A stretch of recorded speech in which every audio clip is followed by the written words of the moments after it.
Hello.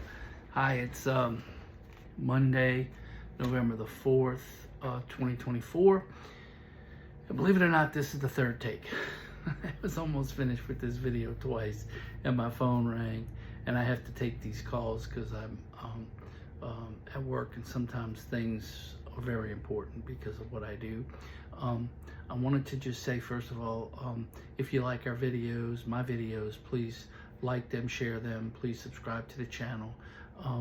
I do videos periodically. I used to do a newsletter that went out to hundreds and hundreds of people. I did it every month.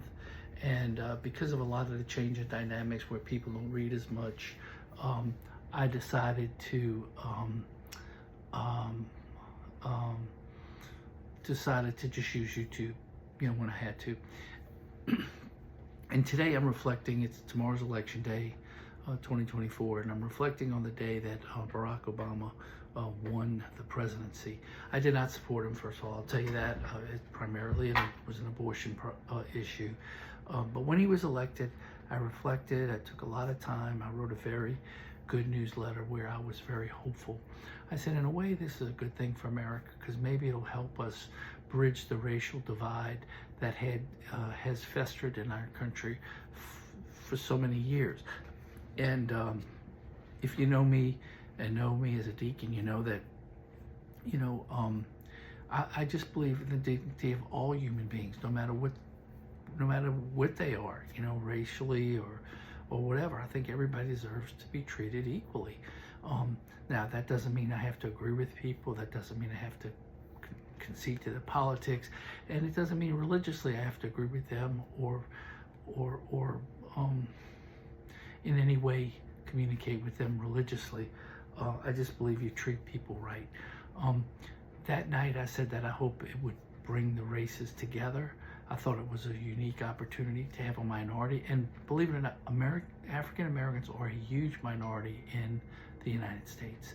They continue to be, and yet people are not aware of that because in some urban areas they are a majority. In some places a big majority, but it's not like that universally across the country. And there are a lot of diverse people around the country. Urbanites are different than people in rural areas, and the Midwesterners are different than the Southerners, and different than the Northerners, and the Westerners are different than the Easterners. And so it's just that we have a very diverse country, but we don't have to be a divided country as long as our politics are geared to keep America strong and the people of America safe and protected. So what I had hoped for during the Obama years after his election did not come to fruition. And when he left office, we were a more divided country than we had been beforehand. And I'll never forget when Donald Trump came down that escalator to announce he was running for presidency. My son, who is very bright, Notre Dame grad, double domer, very Catholic, called me and said, "Dad, what do you think, Donald Trump?" And I said, well, I don't know anything about Donald Trump's politics, so I don't know. But I do know that you don't get to be a mega billionaire by surrounding yourself with dummies. He's going to surround himself with very good people, and I think he will be a very effective administrator of the government. That's all I said. It was nothing to do with politics or anything like that. And that came to pass. He was a very effective administrator of the government. He took care of so many of the problems that we had in America in a very short period of time. The economy was booming. Unemployment for minorities was the lowest it had ever been, ever. And that's Hispanics and African Americans. And the inflation was down. The border was protected. Things were humming, and we were in a position to do a lot of good things, and then COVID hit.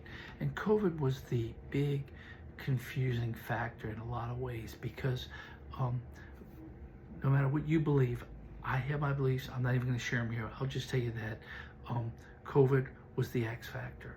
COVID allowed for the change in the way a lot of things were handled in America, voting to be one of them, which to a large extent influenced Donald Trump's reelection efforts.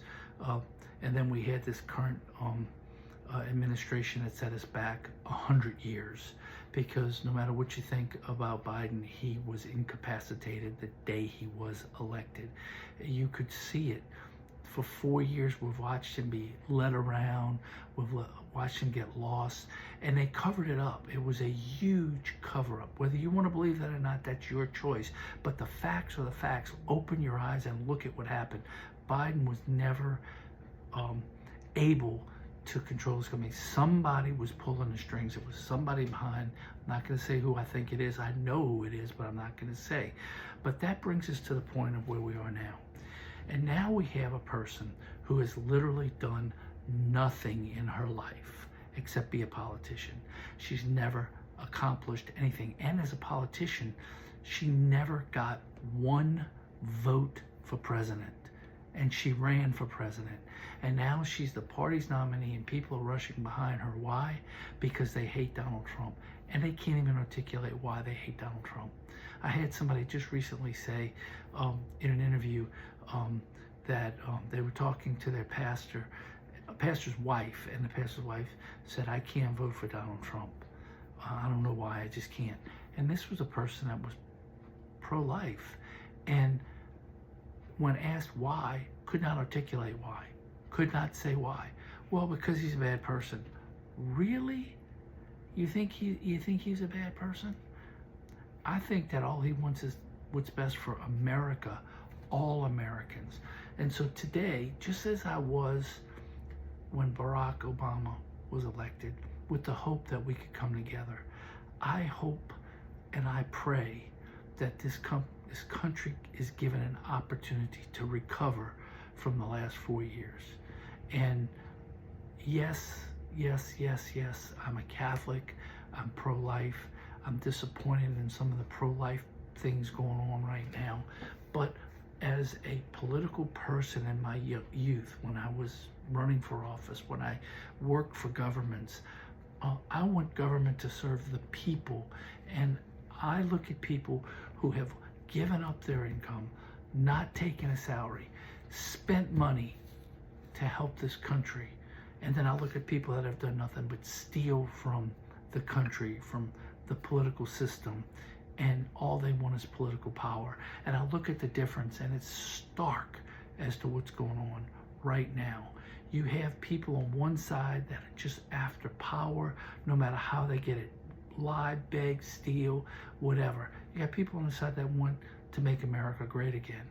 And I don't think the decision is that big. And I don't know how anybody could not want for America to be great again, because we have fallen behind in the last 3.5 years so much, and it won't take much to get it back, but you have to be determined. It's like everything in life. You set a goal, then you map out a plan to reach the goal, and you work the plan. And that's what Donald Trump did, and that's what he'll do again.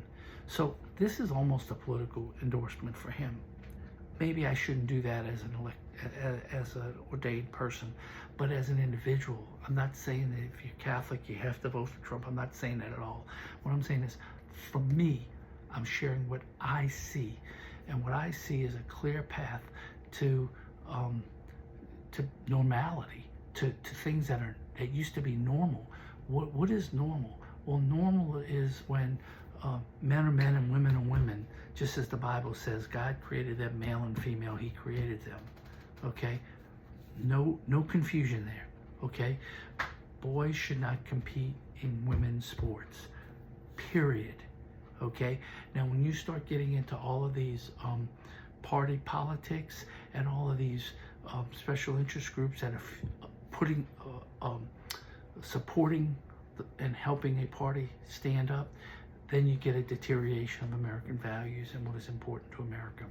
So I'm just throwing this out there for you. Do what you want to do on Election Day. It's your choice. Those are my thoughts. If you agree, share it. If you don't agree, tell me. Tell me where I'm wrong. I've been wrong before, and I'll be wrong again. But I will say this: I want everybody to go to heaven, and I want America to be great again. And that's where I stand. And if you're with me, like it, share it. subscribe to the channel. I love all of you. God bless.